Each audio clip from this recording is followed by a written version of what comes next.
با پاس قدردانی از نیروهای امنیتی و دفاعی کشور، رئیس جمهور غنی عید امسال را عید سرباز نامگذاری کرد.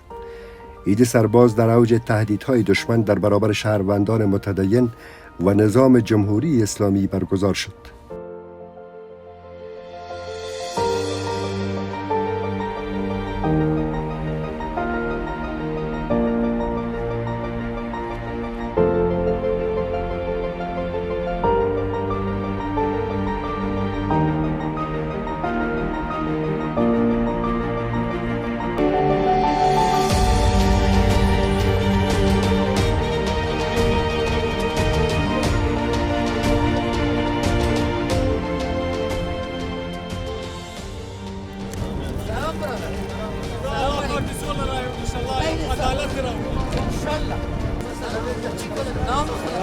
السلام عليكم السلام عليكم السلام عليكم السلام عليكم السلام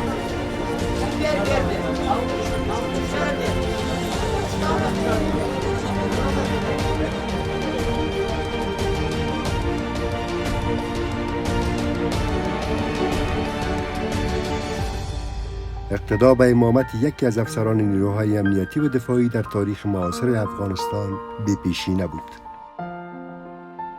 د امنیتي او دفاعي ځواکونو ټولو زړورو سرتیرو ته سلام وړاندې کوم. دا اختر د سرتیرو په نوم نومول شوی.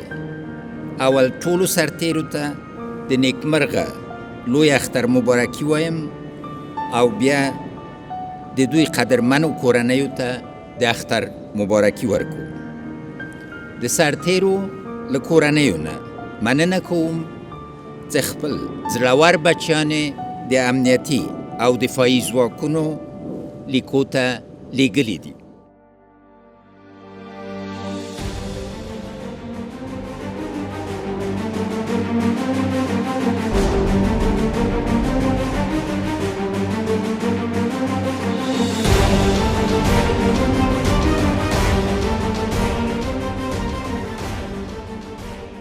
یک مرد جنگی به از 100,000 سر شما تطبیق میشه.